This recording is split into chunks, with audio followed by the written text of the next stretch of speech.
ખાવું પીવું બેસવું સૂવું જોવું, ચાલ્યા જવું કે વળી નાવું ધોવું. સંતોની એવી સઘળી ક્રિયાય, કુસંગી દેખી સત્સંગી થાય. સંતો તણા ચંચળ નોય નેણ, સંતો તણા વિહવળ નોય વેણ. સંતો નિવૃત્તિ સ્થિર તો જણાય, કુસંગી દેખી સત્સંગી થાય. ભાદર નદીના કિનારા ઉપર કમઢિયા નામે ગામ છે. ગામમાં શ્રી હરિના પ્રાતસ્મરણીય એવા એકાંતિક ભક્તરાજ કાયાભાઈ સંધિ થયા છે.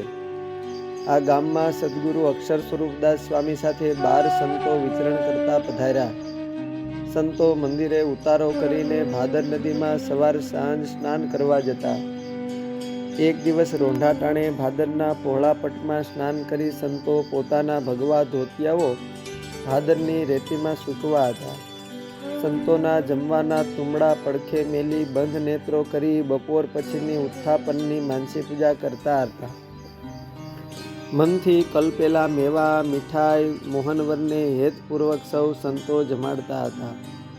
સમગ્ર નદી કાંઠામાં પવિત્ર નીરવ શાંતિ હતી. ભાદરના નદી કાંઠાના ગામમાં ગરીબ દેવી પૂજકોએ પેટીયું રળવા ટેટી તરબૂચના વાડા વાવેલા હતા. તેમાં મીઠા તરબૂચ પણ ખૂબ પાક્યા હતા. હારે હારે લીલા શાકભાજી જેમ કે ભીંડો, ગુવાર અને ચોળી પણ વાવ્યા હતા. પૂર્વજન્મના મુમુક્ષુ દેવી પૂજક જીવાભાઈએ એના કુટુંબી ભાઈ લઘરાને કહ્યું કે ભાઈ લઘરા, આ આંખો મીચીને બેઠા છે તે બાવા સાધુ વળી કોણ બેઠા હશે? અહીંયા સાધુ 2-4 દિવસથી રોજ નાવા આવે છે અને આંખો બંધ કરીને સમાધિ ચડાવે છે. સૌ કોઈ પાણીના તુંબડા ભરીને ગામમાં ચાલ્યા જાય છે, પણ ક્યારેય લગારે આપણા વાડા સામું જોતા નથી. કોઈ દી તરબૂચ, ટેટી કે શાક પણ માગતા નથી. આવા હજી સુધી સાધુ તો આપણે ક્યાંય મલકમાં જોયા નથી. લઘરો કહે, ભાઈ આજે તો આપણે એને પૂછી જોઈએ ને તરબૂચ આપીએ. બીજા બાવા તો ગાળું બોલી ધમાલ કરી આપણી પાસેથી તરબૂચ અને શાક પરાણે લઈ જાય છે. પણ આ નવા સાધુઓ તો ખૂબ સારા છે. આમ વાતચીત કરતા બંને ભાઈઓ સંતો પાસે આવ્યા અને માથેથી ફાળિયા ઉતારીને હાથ જોડીને કહ્યું કે મહારાજ, તમે ક્યાંના સાધુ છો?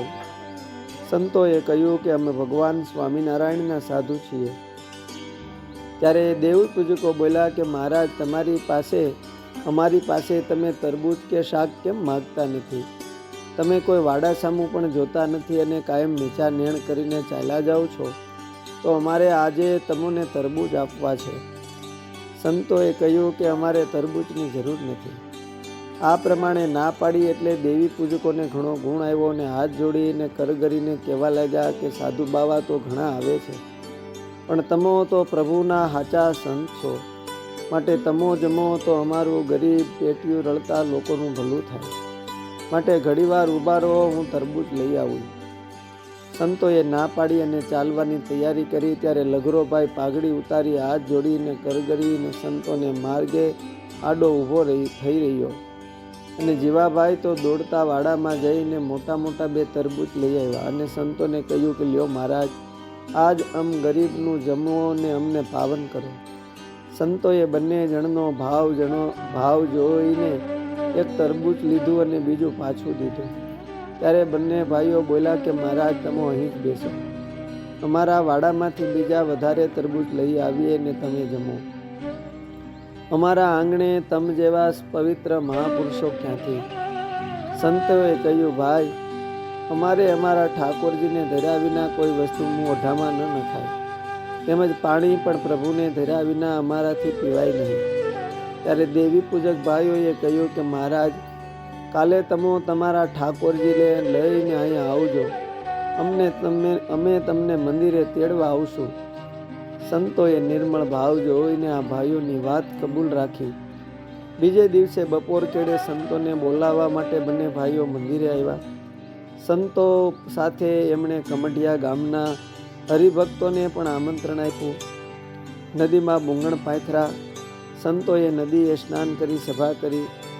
તરબૂચ સુધારીને ઠાકોરજીને ધરીને જીમા અને સૌને પોતાના જ હાથે પ્રસાદ આપ્યો.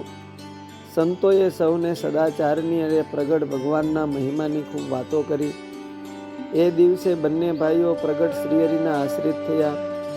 દારૂ, માટી, ચોરી, અવેરી વટલવું નહીં અને વટલાવવું નહીં. સત્સંગના પવિત્ર નિયમો લીધા. લસણ, ડુંગળી વગેરે અભક્ષ્ય વસ્તુ પણ ખાવી નહીં. પાણી, દૂધ વગેરે ગાળીને વાપરવા. આમ પંચવર્તમાનના નિયમો ગ્રહણ કરી તેઓ સૌ કોઈ સંતો પાસે વૈષ્ણવ ધર્મી થયા અને બ્રાહ્મણોના જેવો પવિત્ર નિયમ ધર્મ પાળવા માંડ્યા. આમ સંતોના પવિત્ર વર્તન જોઈને સત્સંગના નિયમો પાળી સવર્ણ અને શરમાવે એવા જીવન જીવતા થતા સૌ કોઈ સંતોના આશીર્વાદે સુખી થયા અને સંતો અને અંતે શ્રીહરિના અક્ષરધામના અધિકારી થયા. અસ્તુ. જય સ્વામિનારાયણ. સત્સંગ સાગરના મોતી લેખ માળામાંથી.